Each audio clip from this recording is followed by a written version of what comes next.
दोस्तों बहुत ही मज़ेदार यानी एक टॉपिक बता रहा हूँ आपको, और मज़ेदार बोल भी नहीं सकता इसको। यानी भारत के नेताओं और इन पत्रकारों के बेटे वर्सेज यानी आम आदमी का बेटा। यानी पिछले 2-3 दिन से क्या हमारे देश में हमेशा देखते हैं, जहाँ कहीं भी कोई भी दंगा फसाद होता है तो हमें एक पत्थर फेंकने वालों की एक फ़ोटो होती है। मैं ये नहीं कहता हूँ वो किस धर्म का, कौन से धर्म का, दोनों तरफ के लोग हैं, तो उनमें क्या युवाओं की फ़ोटो होती है ऐसे पत्थर फेंकते हुए। मीडिया के कैमरों में बहुत सी देखते हैं, बहुत वीडियो देखते हैं। अब आपको मैं इस विषय पे लेके जाना चाहता हूँ कि ये जो यानी हमारे जो युवा भाई हैं और एक जो नेताओं के बेटे हैं, इनमें क्या फ़र्क है, पूरा समझिएगा। इस वीडियो को आप पूरा लंबे तक पूरा देखना, आपको बहुत ही आपको लगेगा कि हाँ वास्तव में ये कहानी है क्या। तो दोस्तों नमस्कार, मैं हूँ राजकुमार स्वामी। बहुत अच्छा आपका रिस्पांस मिल रहा है, वीडियो बहुत यानी आप लोग देख रहे हैं। उम्मीद करता हूँ कि आप चैनल को सब्सक्राइब करते रहें, हौसला बढ़ता रहे, अच्छे यानी टॉपिक पे हम विचार करेंगे। तो दोस्तों सबसे पहले मैं आपको ये बताऊं कि एक नेता का बेटा, जब दो नेता आपस में मिलते हैं तो उनके बीच में क्या वार्तालाप होता है। वो आपस में क्या करते हैं, अरे तिवारी जी आजकल यानी क्या चल रहा है, कि साहब बहुत बढ़िया है, और खान साहब आप बताइए बाल बच्चे कैसे हैं, कि जी बेटा तो अभी अमेरिका में है, और तिवारी जी आपके बेटे ने वो कौन सी कोर्स कर लिया क्या पूरा, तो क्या हाँ खान साहब मेरे बेटे ने वो कर लिया, अभी अमेरिका में है, सेटल हो रहा है धीरे धीरे। अच्छा, और खान साहब आपका, कि जी मेरा बेटा तो लंदन में है। अब ये इनका वार्तालाप है दो हमारे नेताओं का, दोनों अलग अलग धर्म के हैं, लेकिन जब ये संसद में या कहीं भी ये मिलते होंगे ना, जब मान लो परिवार की ये बातें करते हैं। अब देखिए दूसरा ये जो ये क्या सोचते हैं, दूसरा ये कहेंगे अरे यार हमारा बेटा क्या कर रहा है, जी हमारा बेटा तो देखिए युवा मोर्चा में है, उस पद पे है, और वो आज क्या उनकी पार्टी की रैली है तो आज वहाँ गया हुआ है। हमारे बच्चों को हम क्या करते हैं कि जुलूस के लिए तैयार करते हैं, आज हमारी पार्टी का है, आज वो धार्मिक जुलूस है, तो हम हमारे बच्चों को इस तरीके से तैयार करते हैं कि यार जुलूस में जाना तो जरूरी है, हमारे धर्म का मामला है। अब धर्म का मामला है, जुलूस में जाएंगे तो वहाँ पे बच्चों को कुछ पता नहीं है कि एक्चुअल में जुलूस था किस चीज़ का, किस चीज़ की रैली थी। नेताओं के बच्चे विदेश में पढ़ रहे हैं, कोई ऑक्सफोर्ड यूनिवर्सिटी में है, कोई हार्वर्ड में है, अब वो वहाँ पढ़ रहे हैं, और हमारे वाले बच्चे जो हैं, हमारे जो भाई हैं, वो इनकी रैलियों में जा रहे हैं, वो इनके जुलूस में जा रहे हैं। अरे जब ये नेता इतने धार्मिक नेता हैं तो ये अपने बच्चों को क्यों नहीं बोलते कि आपको भी रैली में किसी बेटे को, किसी नेता के बेटे को, किसी पत्रकार के बेटे को आपने नारे लगाते हुए, किसी भी धर्म का हो, चाहे वो, मैं ये नहीं कह रहा हूँ कौन से धर्म का, किसी भी धर्म का हो, वो नारे लगाते हुए आपने किसी को देखा हाथ में तलवारें लेते हुए, या किसी को देखा आपने कि भाई ये नेता है, ये पत्रकार है, या ये उसका बेटा है, उनके परिवार वाले नहीं है क्या? हमारे बेटे ही क्यों जाते हैं वहाँ पे, हमारे भाई क्यों जाते हैं वहाँ पे? सोचना विषय बहुत यानी महत्वपूर्ण विषय है। जब भी कोई दंगा होता है, जब भी कहीं भगवान ना करे बहुत सी जगह जाने भी जाती है, आपस में ये पत्थर चलाते हैं तो हर की जय जान जाएगी, चाहे वो किसी भी धर्म का है। वो पत्थर पे किसी का धर्म नहीं लिखा हुआ होता, गोली पे किसी का धर्म नहीं लिखा हुआ था। पुलिस जब गोलियां चलाती है तो पुलिस की मजबूरी होती है वो, क्योंकि शांति व्यवस्था बनाए रखने के लिए पुलिस को करना पड़ता है, लेकिन पुलिस की गोली पे कभी ये धर्म नहीं लिखा हुआ होता कि ये उस धर्म के यानी बच्चे को जाकर के ये गोली लगेगी। वो किसी ना किसी आदमी के लगेगी, इंसान के लगेगी। वो पुलिस की बहुत मजबूरियां होती है, मजबूर कर देते हैं हमारे जैसे लोग पुलिस को, इसलिए उनको गोली चलानी पड़ती है, लाठी चार्ज उनको करना पड़ता है। तो दोस्तों सबसे ज्यादा महत्वपूर्ण क्या है, सबसे ज्यादा महत्वपूर्ण है आप ये देखिए कि नेताओं के बेटे क्या करते हैं और हमारे बेटे क्या करते हैं। उनके लिए दरी बिछाने का काम करते हैं क्या? क्यों करते हैं हम लोग ऐसा? क्या मिलता है? अंत में कुछ नहीं मिलता।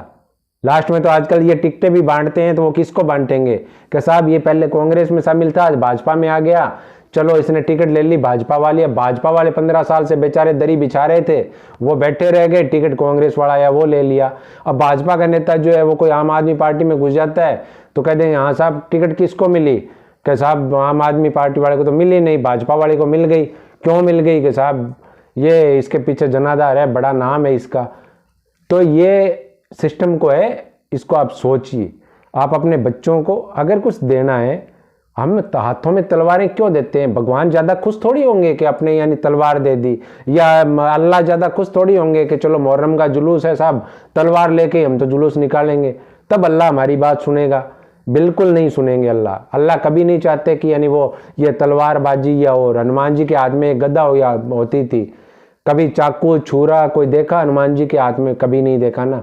तलवारें लहरा के नारेबाजी करना कहाँ पे लिखा हुआ है यार? किस सिस्टम में, किस देश का हिस्सा है हम? कौन से धर्म की हम बातें करेंगे? तो दोस्तों, आप अपने बच्चों को है कॉपी किताबों पे ध्यान दीजिए, उनके भविष्य पे आप ध्यान दीजिए। और ये सबसे बड़ा माता पिता का फर्ज होता है कि वो किस रास्ते पे चल रहे हैं, वो कौन से धार्मिक जुलूस में जा रहे हैं, वो कौन सी पॉलिटिकल रैली में जा रहे हैं, उनको वहां पर सीखने को क्या मिलेगा। झूठ बोल करके ये लोग वोट लेके जाते हैं, हम इनकी रैली में इनको सुनने के लिए जाते हैं। क्यों जाएंगे भाई हम? जब झूठ बोल करके इनको ये कहते हैं साहब हम प्रतिवर्ष इतना रोजगार दे देंगे, हम शिक्षा के लिए ये कर देंगे, शिक्षा स्वास्थ्य तो करें ना, हमारे नेताओं के पास मुद्दे ही नहीं है, छोड़ दीजिए आप। हम तो ये हमारे नेता से बात क्या करेंगे, हम यानी हिंदुओं को, हिंदू वाले कहेंगे हम हिंदुओं को सुरक्षित करेंगे, जो कोई मुस्लिम होगा साहब मुस्लिमों पे बहुत अत्याचार हो रहे हैं, मुसलमानों की रक्षा करेंगे, युवा पीढ़ी है वो इनके पीछे हो जाती है, हाँ साहब हमारा नेता। अरे भैया, जो भूख में मर रहे हैं, जो गरीबी पे है, कभी कुछ तो बात किया करो। कहते हैं वो नेता के साहब कभी शिक्षा की बात की, स्वास्थ्य की बात की। मैं कोई पार्टी की बात नहीं कर रहा हूं, मैं किसी धर्म की बात नहीं कर रहा हूं, मैं सबकी बात कर रहा हूं। जम्मू कश्मीर के उन नेताओं का रिकॉर्ड एक बार मैंने देखा था, वो रिकॉर्ड में उठा के वो गिलानी साहब और वगैरह उनके, वो तो यानी कश्मीर में तो वो ये कह रहे हैं कि हाँ हमारी को आज़ादी चाहिए, आज़ादी के लिए हम नारे लगा रहे हैं। जब पता चला कि आज़ादी चाहिए, जब कश्मीर के युवाओं को आप यानी उनको आगे कर रहे हो, इनके बेटे कहाँ हैं? कहीं साहब इनके बेटे तो कोई लंदन में बैठे हैं, कोई अमेरिका में बैठे हैं, बढ़िया पढ़ाई कर रहे हैं, और कश्मीर के जो युवा हैं उनको ये आगे कर देते हैं कि साहब आप ये काम कर लीजिए। रामनवमी का जुलूस है या हनुमान जयंती का जुलूस है, आम आदमी का बेटा वहां पे आगे रहेगा, कोई नेता का बेटा वहां पे तलवार उठा के, एक भी फोटो मेरे को दिखा दो आप, एक भी फोटो कह दो कि ये इस आदमी का बेटा था, इस नेता का, एमपी का, एमएलए का, किसी का भी। और सब मैं कहता हूं, चाहे वो हिंदू धर्म का हो, चाहे वो मुस्लिम धर्म का हो, इन नेताओं के बेटों की तरह बनिए।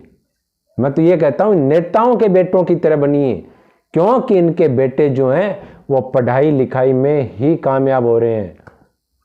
किसी का ले लीजिए, जेपी नड्डा साहब का ले लीजिए, राहुल गांधी जी को ले लीजिए, वो भी विदेश में पढ़ के आए हैं। जेपी नड्डा के बेटों को ले लीजिए, वो भी पढ़ाई कर रहे हैं।